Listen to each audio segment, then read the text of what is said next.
como es fácilmente deducible de lo que llevamos explicado con respecto al poderío real absoluto, es evidente que es la plenitud que se demuestra a lo largo de los años en que Álvaro de Luna ejerce la privanza, se concreta en que suma, sintetiza, radicaliza y en cierta medida agota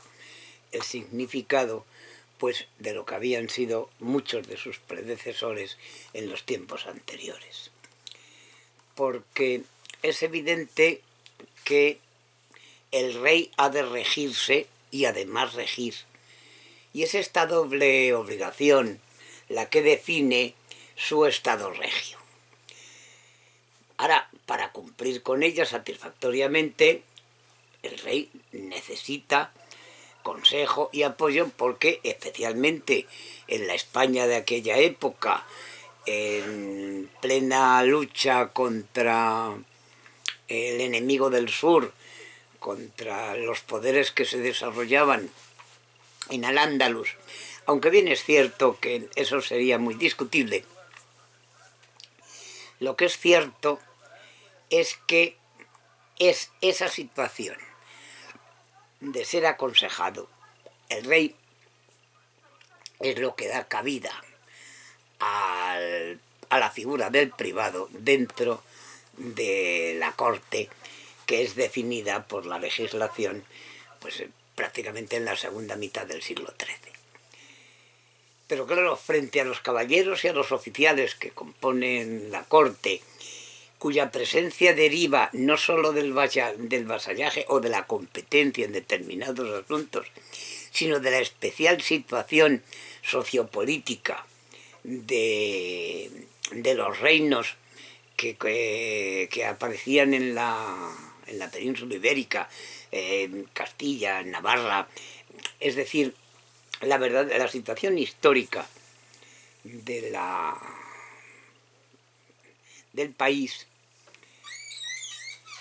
demuestra o aclara que el consejero o privado se distingue además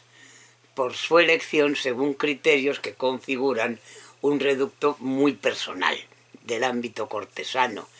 el del sentimiento, el de la emoción, el de la confianza y el de la amistad, que se ven con toda nitidez en las relaciones de Álvaro de Luna con Juan II. Y dentro de la Casa del Rey,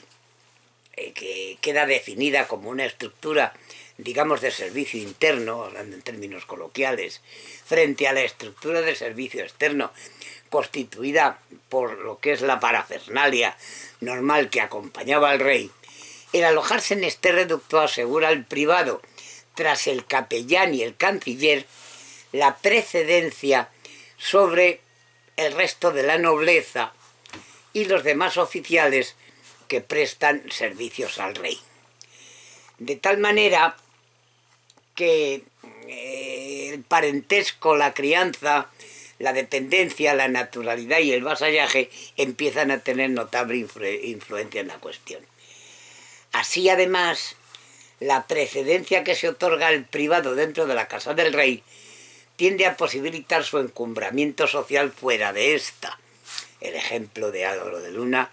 es radiante. Aunque parezca que es solo hasta cierto punto, porque la propia legislación establece y pone por delante la honra del linaje a la privanza. Es decir, que no deja de potenciar a los nobles sobre todo, y vuelvo a insistir, no hay que olvidar que estamos en plena reconquista. Entonces, la figura de aquellos que ganaban batallas y que ganaban tierras, es decir, la única recompensa que le podía ofrecer el rey era territorio, que por cierto, en la península ibérica lo había y lo hay. Ahora bien, hay una cosa curiosa, porque si el privado es consejero y amigo del rey, lo es aún más desde el punto de vista de la doctrina, porque en el ámbito de la literatura que aparece entre los siglos XIII y XV, la figura de los privados empiezan a tener una figura y una función muy importante, porque tienden a asumir, al menos en principio, y aunque sea de una manera teórica, la autoría de este género de escritura en Castilla pues se distingue del resto del occidente medieval. En ese sentido, podemos definir casi con claridad que el privado se responsabiliza de la función más fundamental del cargo, cuál es enseñar al rey a regir y a regirse. Y vuelvo a insistir, es arquetípico el caso de Juan II y de Álvaro de Luna, porque no hay que olvidar que el rey obtiene la corona muy jovencito y está bajo la tutela de su madre y de su tío, Fernando de Antequera, que ya hemos hablado de esa situación especial en Castilla a lo largo de nuestras narraciones anteriores. ¿Qué es lo que sucede? Pues que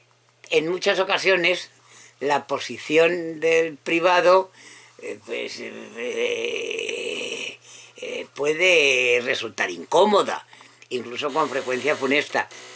Vuelvo a insistir, la vida de Álvaro de Luna y su muerte sobre todo es claro ejemplo de ello. Sin embargo, el peligro ya no es para el privado frente al rey airado, sino para un rey que, siendo virtuoso, con frecuencia recibe consejos que le colocan a los privados casi como enviciados y traidores. Hemos hablado de ejemplos porque la comparación entre la crónica de Álvaro de Luna y los escritos de Diego de Valera, la cosa está perfectamente clara. ¿Qué sucede? Que este cambio invita al rey a ahondar en el conocimiento de la amistad para aprender a seleccionar a amigos verdaderos.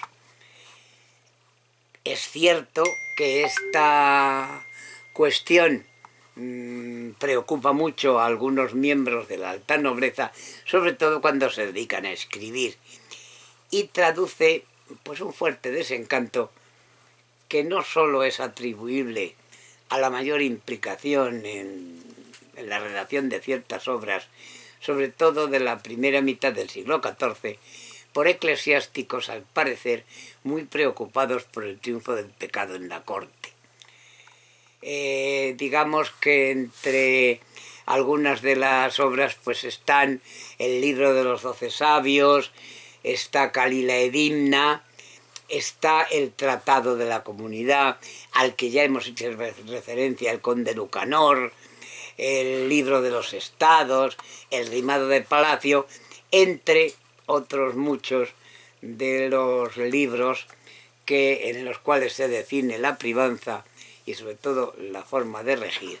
en la Castilla de los siglos XIII y XIV. Y con esto, que paséis buena tarde.